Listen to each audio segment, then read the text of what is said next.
Greetings, ladies and gentlemen, this is Sarah Antonov, and today I want to talk to you about my personal experience with a place called Houska Castle in Czechia. Now, you may have already heard of this place, but in case if you have not, I will give a summary of why it's so important in a moment. Obviously, I found this place to be interesting when I heard of it the first time. So when I was in the Czech Republic in 2018, summer of 2018, I decided to pay it a visit. And well, this is the story of my visit. Now, Houska Castle is a little bit remote. It's the next town to it is Houska. If you can call it a town, it's a small village. Next train station is at the town of Okna, which, according to Google Maps, is 1.5 hours if you walk, but it took me more like 2 hours.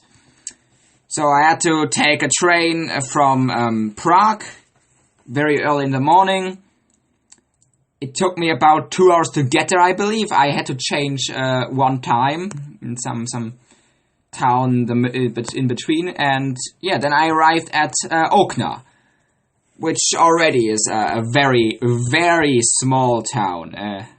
Here you can see the train station, which is really just a bit of a small platform and some rather desolate buildings. And then I went on to walk through the Czech countryside all the way to Houska Castle. Now, actually, the entire time, I didn't meet a single human being. Well, actually, I did meet one human being, but it wasn't in this village. This is actually all I saw of Okna. Some houses in a forest and some open stretch of road. I did meet a nice Czech lady later, and I said good morning to her, but she was like behind a fence near her house, so I didn't really come close to her. I didn't speak to her, obviously, besides saying good morning. I don't even know if she replied anymore, but certainly I can guarantee you this is a very desolate area, and a very religious area as well, it seems to be, because all along the way there were little chapels and crucifixes, as you can see here, for example. And this is the second village I came through. They actually got quite lovely houses there. Some of them are renovated, some of them are not renovated. And I came past this little house, which I think is a bus station. But there was no bus. I couldn't find any information about the bus. And although there seemed to be a bus there, I had no idea when the bus would, arrive and leave. So I had to take the long way, meaning walking. But this was my first sign. I was on the right path. A sign pointing to Houska, which means Houska Castle. I came from this village, and this village was actually quite interesting because in this village, they actually they had a lot of rocky cliffs there, and they had carved a lot of holes into those cliffs, using them for storage, apparently, which I found to be quite interesting. Obviously, I didn't have time to explore any of these holes, and I mean, it was private property and probably just storage, so I didn't bother. And here's my first glimpse of the actual castle itself from below the hill it's standing on, and have a cross already. After that, I arrived at the parking spot, finally. There was just one other guy there, apparently, though. I was quite early. I actually arrived 1 hour before opening time. It was, 9 in the morning, I think. And there's the sign. I came actually on the way to the castle between the parking spot. I came past this between the parking spot and the castle. I came past this house, which was weird, but I don't know what it was. Some storage shed apparently, but the small tower on the top, it's just interesting. In any case, after some walking, I came to the castle itself, which was closed, as I already said, but there were dogs there, and they were barking like hell. So I went a little away from the castle, just not to bother the dogs. I found this statue of, I don't know, what is this, the Virgin Mary? I certainly don't know. And I walked a little bit around the forest, because obviously I had heard the tales, which I will tell you in a moment. And after an hour of waiting, I think actually it was an hour and a half of waiting, but after an hour and a half of waiting, they finally opened the castle. And I found out that you can't actually walk through the castle on your own. You have to take the tour, and what's even better is, the tour is in Czech only.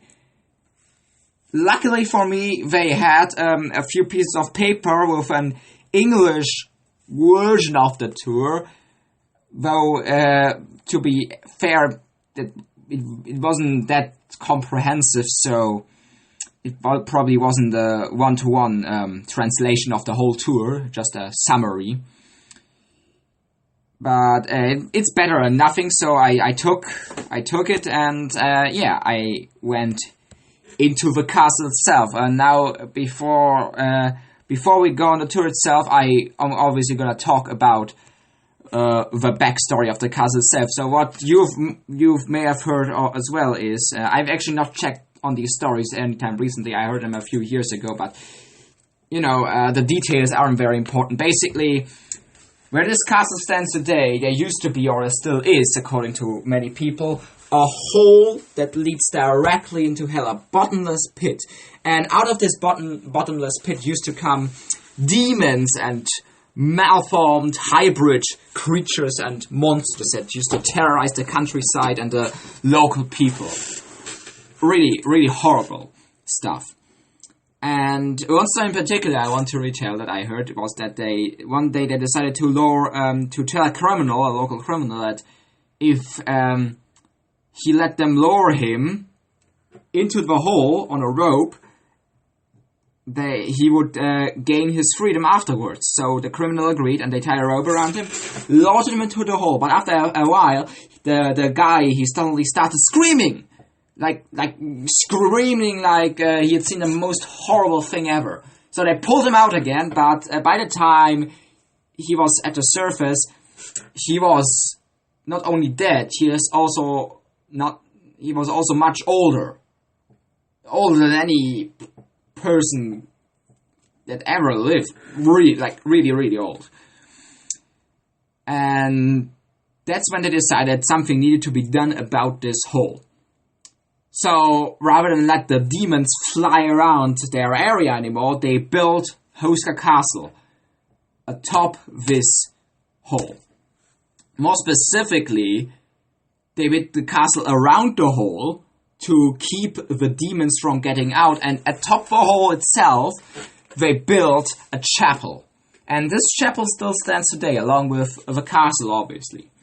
And we are gonna get to the chapel in a moment, because people do say, well, yes, the demons don't terrorize the people of the area anymore. There are still sightings of mysterious creatures around the castle, especially in that forest, which is why I actually went into the forest. And when you're in the chapel, you're supposed to hear screams, a chorus of screams, in fact, and other strange sounds, and maybe even see ghosts and specters and apparitions and things like that. So obviously I wanted to find out for myself, and that's why I went to the castle. Now, first of all, I didn't find anything strange in the forest except for that statue of the Virgin Mary. I don't know why it's there. Perhaps they wanted to make sure that the demons didn't get out of the castle, because if they did, they would see the Virgin Mary and run back inside. I don't know the logic behind that. But in any case, I did go into the chapel, and I was surprised. But more about that in a moment. I am going to tell you more about the history of the castle first, because that's on the first pages they gave me. Now, I have to warn you, the English on these pages is very, very bad. So, please bear with me here. I'm going to read them one-to-one. And I hope it's not too hard for you to understand what they are saying. So, without further ado, let's get on with it.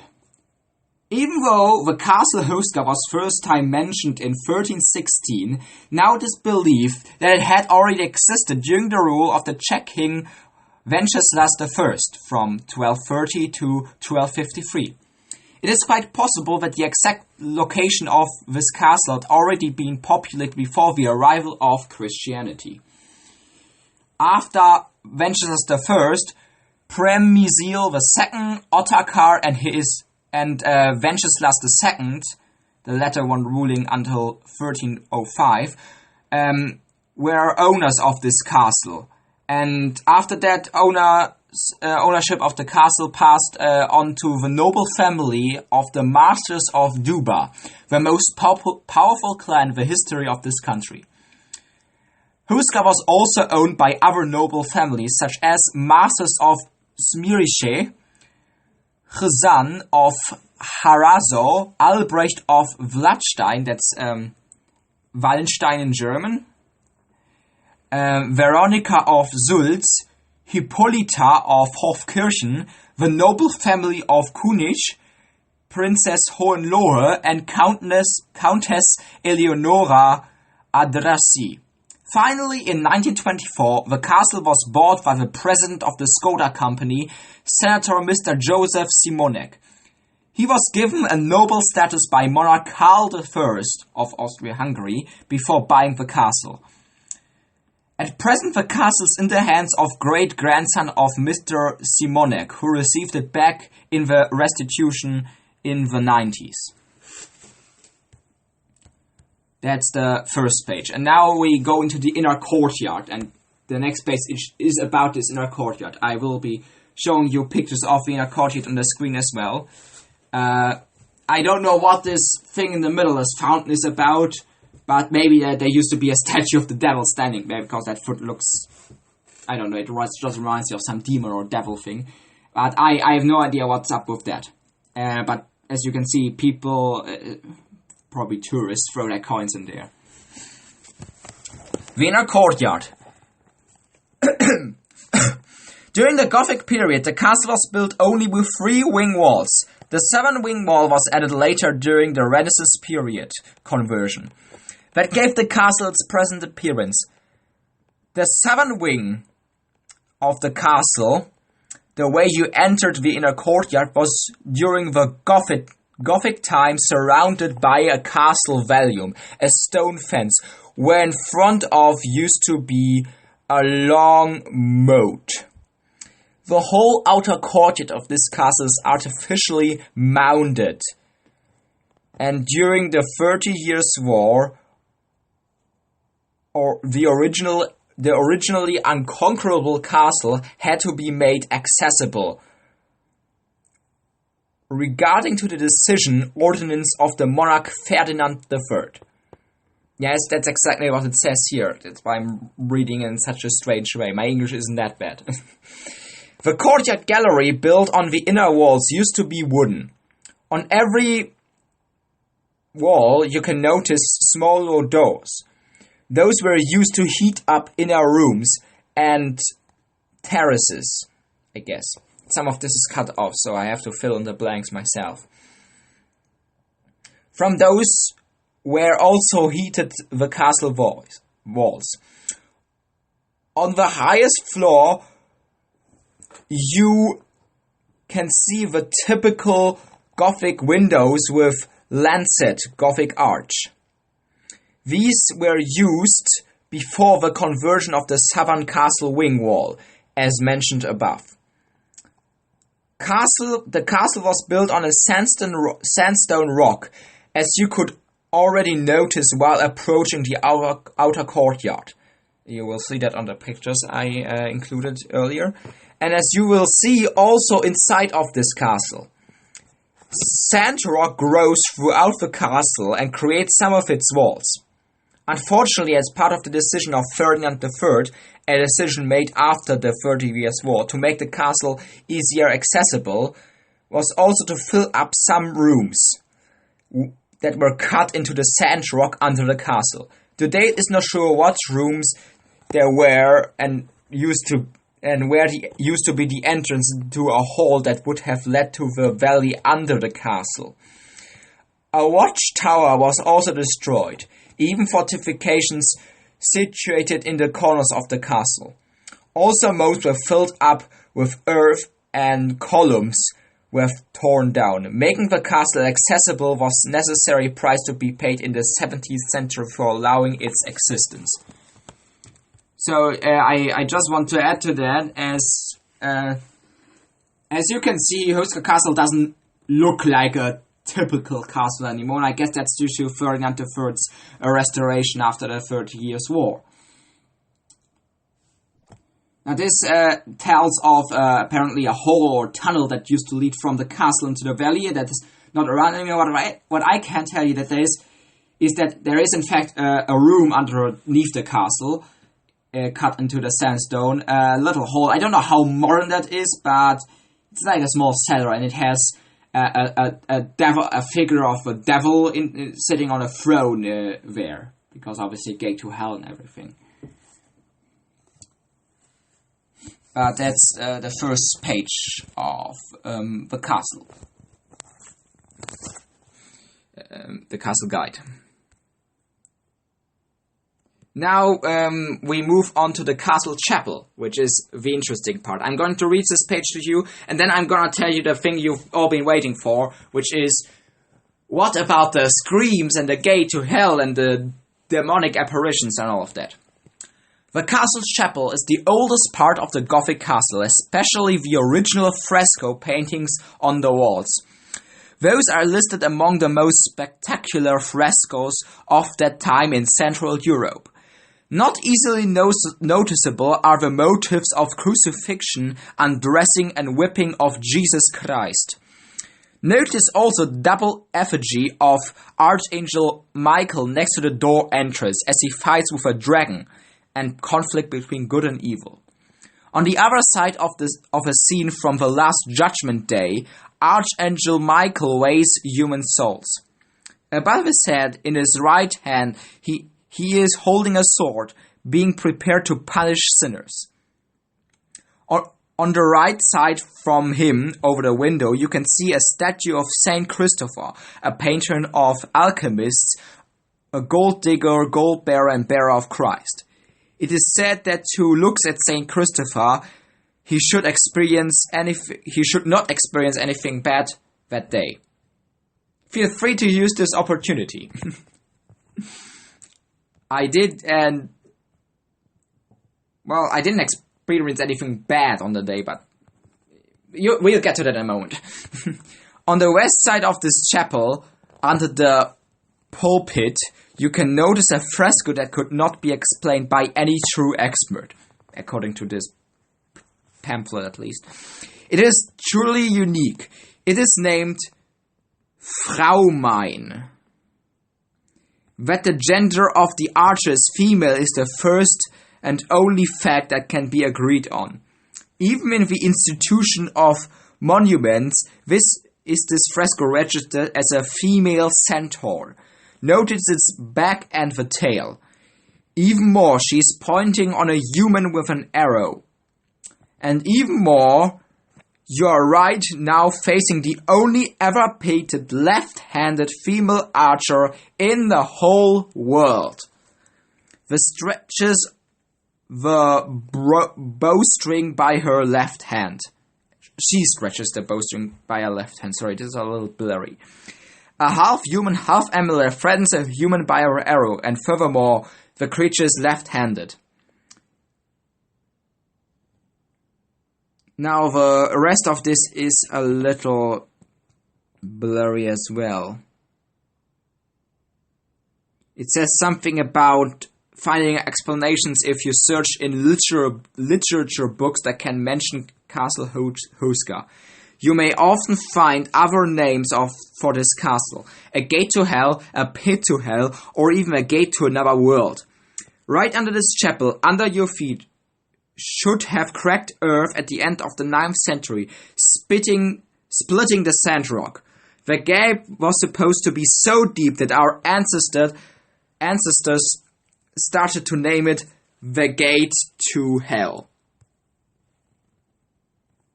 Or the Pit to Hell. In the literature, it is further mentioned that throughout the gap were supposed to come out all kinds of hell creatures to the face of God. They were supposed to take an appearance of half human, half animals. They were also said to harm people, cattle, and crop. Well, what if the mysterious feeble archer threatening a human with an arrow being left-handed? Left-handedness meant that in the eyes of our ancestors, it must be something evil. What if she represents the threat that the people of the time were afraid of so much they blocked this gate to hell? Again, this is referring to the stories I told you about earlier. It is said that it was not possible to fill up the gap, so deep it had been. Therefore, this chapel was later fitted on the gaps as a weight, effectively blocking this hole. This chapel was then sacrificed to Archangel Michael because his role in the heaven was to command the heavenly cavalry against the so-called fallen angels. Historians, architects, and experts are claiming that this castle was based on a completely unreasonable and insane place of building a castle. It was not used to protect the area. There was simply nothing to protect. I can confirm that. Around here used to be only impenetrable forest and wildwoods. Those were not even suitable for hunting. There were also no borderline leading through or around, not even a trade road that led around nearby castle Bezdes. And furthermore, this castle was supposed to be built in a very strange way, inside out. During the Gothic period, the protection parts of this castle were not pointing out against a possible attack from the outside, but were oriented to the inside of the castle. It seems as if people were more afraid of something that could threaten them from inside of this castle than outside of it. The oldest extant reference about this castle states that Houska was situated so that something that could not be named could not escape to the outside world. The very remarkable Czech poet Karel Hynek-Mácha spent one night at Houska. He left us a written testimony, a letter, which he had sent to his friend Eduard from Doksky. In this letter, he mentions all kinds of horrible things that he experienced here that night. He described a maid who revealed to him some moving pictures in a casket. We are talking about the year 1836. What he saw was Prague in 2006. And that's all they say about the chapel. Now, here, the thing you've all been waiting for, here's my own personal experience inside. So, when we entered, obviously the tour group was with me. And so, but since it was all in Czech, I waited a moment. And once they had all left and moved on, I actually stayed behind the castle and I laid down on the ground, pressed my ear against the floor of the castle, of the chapel, and I listened. And you won't believe what I heard. Nothing at all. Nothing.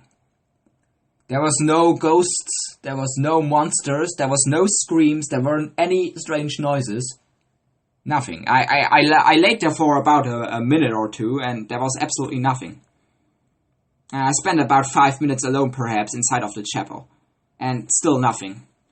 Now, I have to admit, all of this, the stuff they've been talking about with the Archangel Michael and the Centaur, that's quite fascinating and interesting, and maybe even unexplainable. But there was nothing there. Personally, I didn't experience anything to indicate that there's anything supernatural going on there. That's just my personal experience, but I can't help but... I couldn't help but feel just a little disappointed after hearing all those stories. Now, this may actually just be because I looked at the picture of St. Christophorus before I spent the time alone in the chapel. So maybe, this would have been something bad, and he saved me from anything bad happening. In other words, he saved me from paranormal experiences. In that case, I wouldn't have looked at him if I knew that would have happened. But, who knows? Who knows at this point? In any case, it's a very interesting chapel, but nothing strange happened. So I followed the people to the second floor. And that was interesting as well, because the owners of the castle, they liked hunting. And the rooms on the second floor are full of hunting trophies. I don't think I've ever seen more hunting trophies in one room than here. I mean, just look at these. There's even a whole wall full of, these animals. I don't know what they're called. Yeah, it's quite crazy. So there's actually a page here that talks about the second floor as well, and about the hunting trophies. So I'm going to read that to you as well. Notice the hunting trophies are especially the ones of the spotted fallow deer. These are placed above the fireplace. The trophy in the middle, in the highest place above the fireplace, is priced as the third in the world. I don't know what that's supposed to mean. It is used for exhibitions around the whole Europe. The breeding of the spotted fallow deer in an enclosure nearby, property owned by the owners of the castle, is valued as the best in the world. Nowhere in the world could you see so many golden trophies as here in Houska. That's not hard to believe. Another rarity would be the sandstone rock that grows throughout the bases of this castle. It was only lopped and packed, and on the top of it was added the corpus of the Gothic castle. It is the rest of the original rock castle. In 1975, in this room, there was recorded the first LP of the Plastic People of the Universe, at the time an underground music group. Of course, it all had to happen on a secret basis, incognito, in the winter, so that there would not be any unwanted witnesses. It was all made possible thanks to the Castellan of Houska at the time, Svastopoluk Karaszek. Today he is a member of our parliament. During the 30 Years' War, this castle was occupied by the Swedish army, with their commander Oronto. He was supposed to practice black magic, deviltry here. It is said that he wanted to reach immortality. Just on time, he was shot, that's what it says here, but he was shot by two local huntsmen through a window from the opposite sand rock. Because Oronto did not manage to reach his black hen that was supposed to ensure his immortality, all that we have left after him is a shadow print. Every night he has a perceivable ghost mourns for his favorite animal. Yeah, the English is very bad here, so I'm trying to say this in a way you will understand it. But apparently, the Swedes, they practice black magic in this castle, because what better place is there to practice black magic than above a gate to hell, I suppose. But, yes, that's the story behind this hunting chamber. After that, we went to this room, which had a large collection of coats of arms. Back then I wasn't interested in coats of arms that much, so I didn't ask what they belong to, but, you know, obviously some of them are Czech.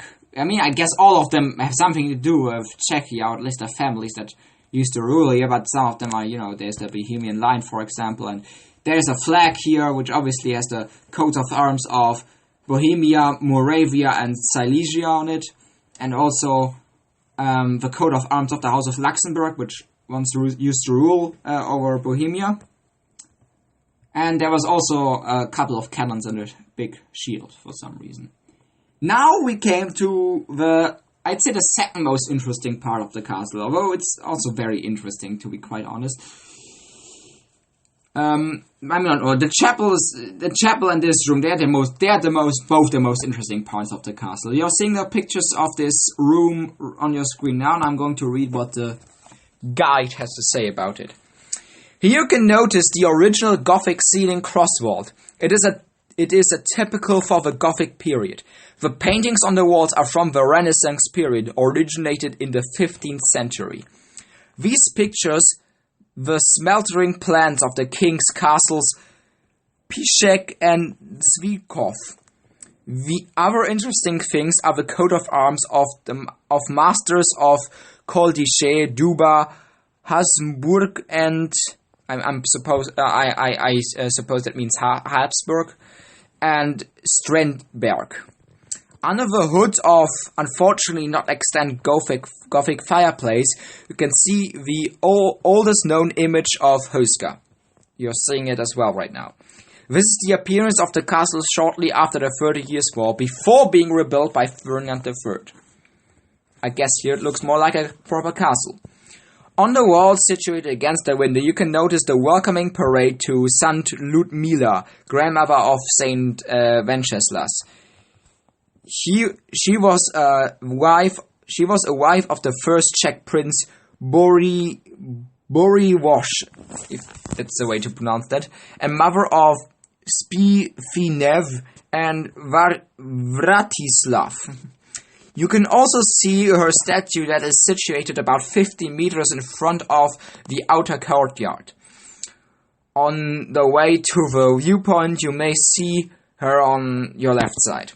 The little room in the corner of the green chamber, to the right of the window, used to be a middle-aged toilet. From Old Czech, we can literally translate it as an out-shitter. Well, that's lovely. And that's all there is to say about this particular room. Very interesting too.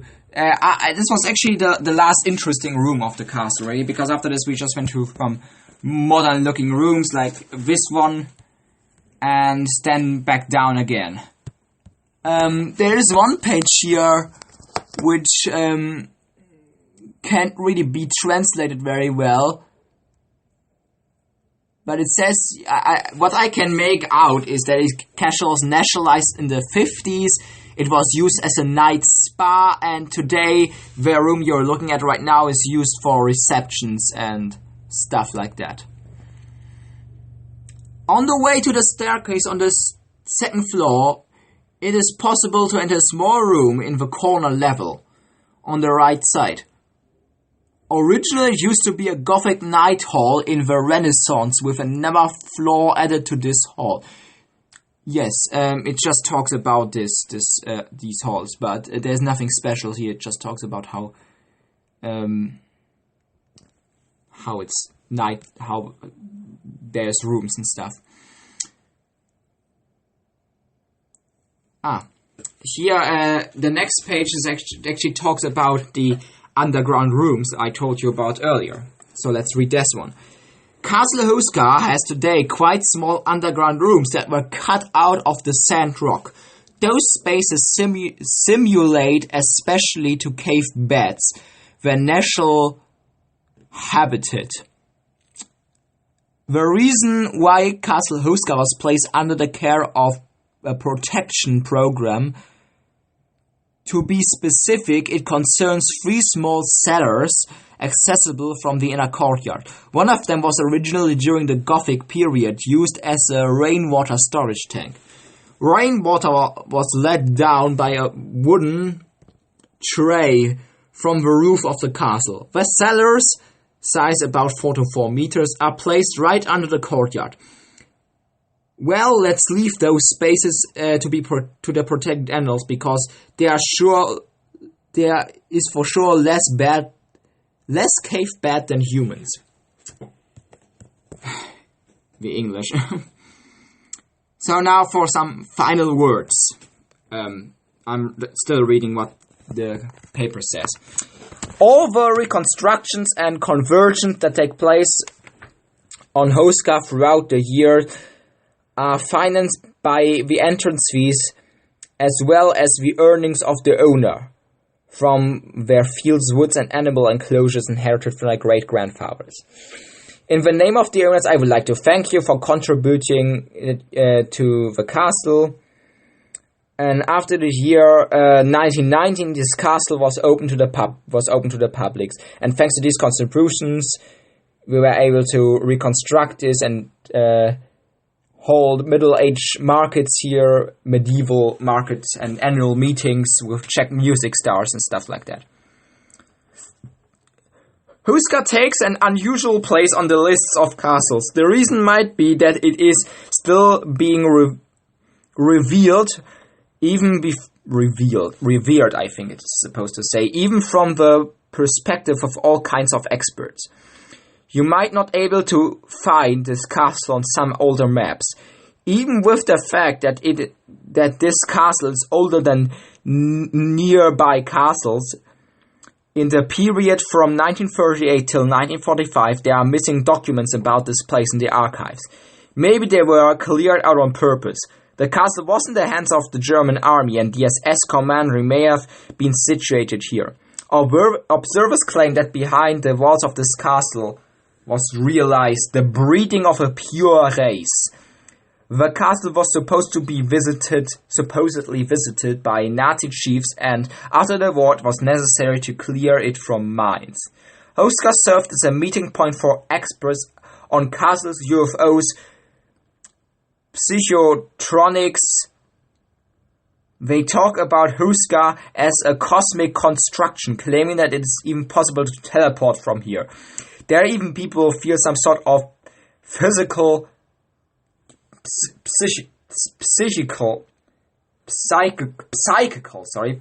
blockage to enter this castle. Well, you may choose yourself what you want to believe. And then it thanks us for the tour and says thanks for visiting again. Now, it doesn't say that here, but I got this from another source. Allegedly, some cars will also not start around the castle. I just wanted to mention that as well, because, of all the things they just mentioned.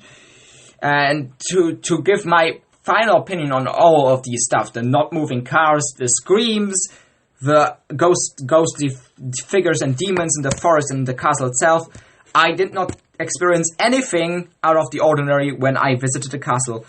The only thing that you could call weird that I saw inside of this castle was when I was leaving the castle again and went down the staircase. I saw this thing. I don't know. It's just a picture of a fly with more flies, and there's dead flies, lots of dead flies inside of the picture frame. I don't know who put that up, but that's the only weird thing I really experienced. And after that, I got a sausage at the grill in the castle, and some nice people took me back to Orkney with the car, so I didn't have to walk back. And their car worked perfectly fine. So, in conclusion, it's an interesting castle. The paintings were certainly nice, but I personally did not experience anything paranormal in there. Make yourself of this what you want. I don't know what's up with it. Maybe I just was unlucky and didn't experience anything. Maybe I did something wrong. Maybe it was looking at St. Christopher. But yeah, I was just a bit. I just felt a bit let down by all of this. It's certainly not as it certainly doesn't seem to be as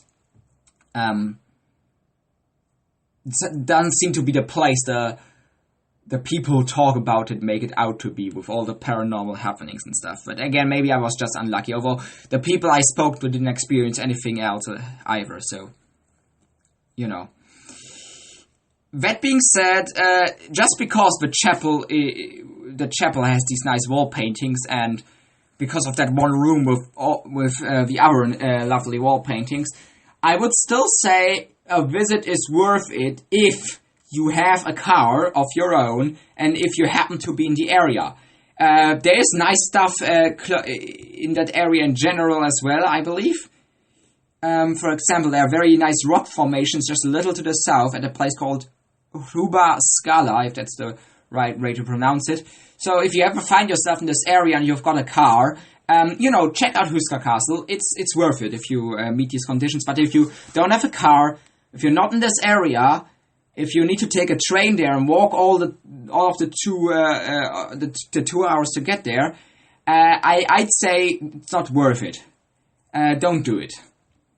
Or you'll end up like me spending a whole day walking through a Czech countryside and haunting for monsters that, I don't know, probably don't exist at this place. And again, what do I know? That's just my personal experience, and again, take from this what you want. I hope, though I do hope that this has been interesting and helpful for you as well. With that being said, that's all I can say about this castle, really. So once again, this has been Zara Antonov. This video is 42 minutes long, so I don't blame you for not sticking around to the very end. But if you did, well, must have been interesting to you. So thank you, I guess. So have a nice day. Goodbye.